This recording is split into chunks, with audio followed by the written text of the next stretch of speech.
What is going on, guys? We are back with some more stuff to do today, so we have a few things to do. I have to finish removing all the mods on the Jetta. We still got the cold air intake, the exhaust, the front mount intercooler, the boost gauge, the steering wheel, and maybe one or two things that I can't remember to take off.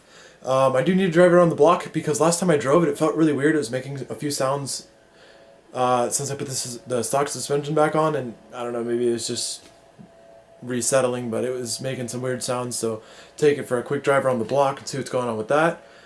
And yeah, that's pretty much it. We just got a few things to do to it. Just make sure it's in good, or taking off all the good parts of it and putting all the stock stuff back on, which kind of sucks, but whatever, no big deal. So while my lunch is cooking, because I'm gonna go turn on the car, we're gonna take it for a quick drive and see what's going on. All right, here we go.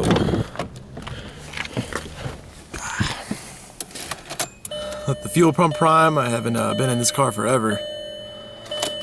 Do it one more time. Give her a start. Oh, I guess she doesn't want to start the first time. Nope, not enough fuel pressure yet. There we go. She is back alive.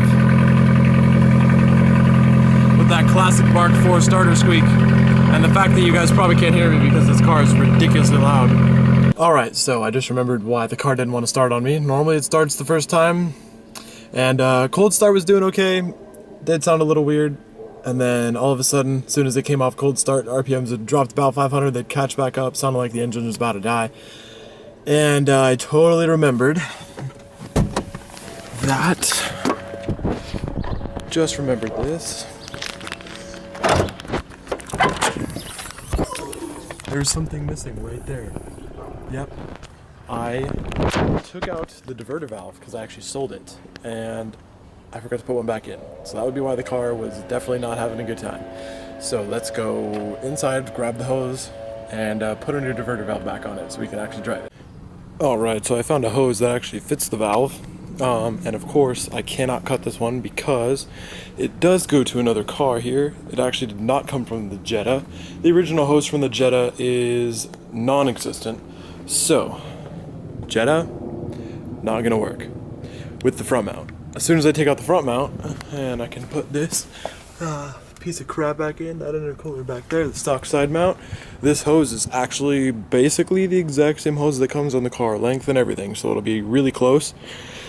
And then we can zip it on the car, and then we can take it for a drive. So first thing first is see if we can get it to run long enough to get it into the garage, to get the bumper off, to get the intercooler setup off, and we'll be back in business.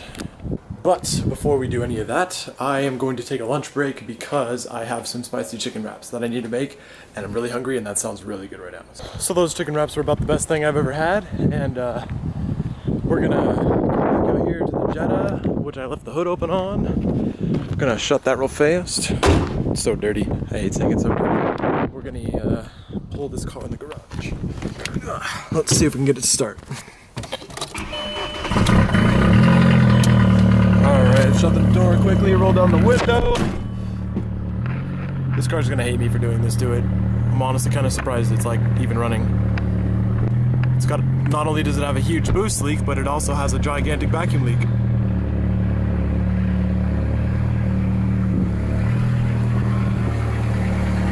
Flat ground, and there we go. Made it in the garage.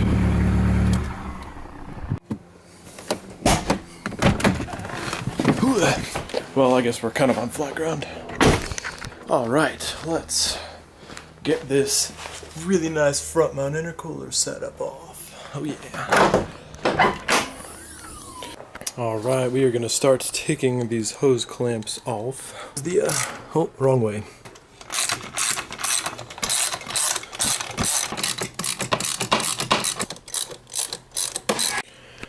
Alright, I got the charge pipe off the turbo off that goes into the first pipe here. We got all the clamps down there that are holding on this pipe right here.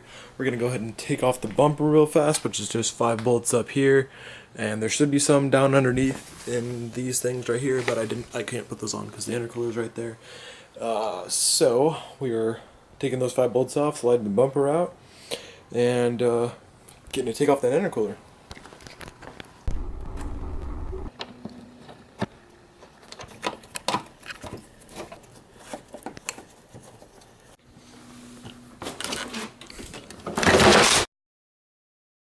Alright, we got the bumper off, and further inspection on the intercooler.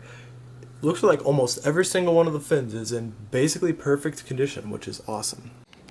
Alright, so I have the intercooler charge pipe removed from the turbo down there, which you can barely see. Used to come right there, come all the way up here, go straight down there, come around up here, right into the intercooler right there. It would pop out right there, come back up right into here. But all of the piping is now removed from the car, so we are intercoolerless. Now what we have to do is we have to take the stock piping, which is over there on that shelf right there. We're going to put it back on this car and should be back up and running. Alright guys, so I have the whole bash bar off. Intercooler has been removed. It is actually way over there. The camera zooms super slow. The bash bar is right there. And we actually already got the side mount intercooler mounted. You can't really see it. It's right there. The lighting's not very good over here. I got the intercooler mounted, and time to throw the bash bar back on, put all the piping on, and she should be ready to start. Alright, so as you can see, we have the intercooler piping on right back there. Goes all the way down, side mount intercooler in the front right here, front bumpers all back on. And I just got the diverter valve and the random hose that I found that actually fits in place for now while I can start the car. And I'm actually going to take it for that quick drive real fast and see if I can get it to work. It is a little bit later, I had to do some stuff, but we got the car finished, and we're ready to see if it runs with the old intercooler setup. Alright guys, so we're going to go ahead and get in the Jetta now. We're going to take that drive. Probably won't be able to see very much because it is actually quite dark outside and I'm sitting on the key. There we go. Got the gauges to turn on. Let's start the car. Seems like she's working. Yeah, we're gonna take a drive and I will update you guys. Alright, so the drive in the Jetta was definitely not good. It's definitely not focusing either. Anyways, it was clunking and grinding and yeah, not doing good. So definitely gotta get rid of that car. Anyways, we got the intercooler off. We gotta do the intake and the exhaust in the next video. And after we get that done, the car will be all ready to go. Time to get it out of here. So anyways, thank you guys for watching, and if you want to subscribe if you're here for the first time, you should definitely hit that subscribe button, and I will be back with another video. Stay tuned.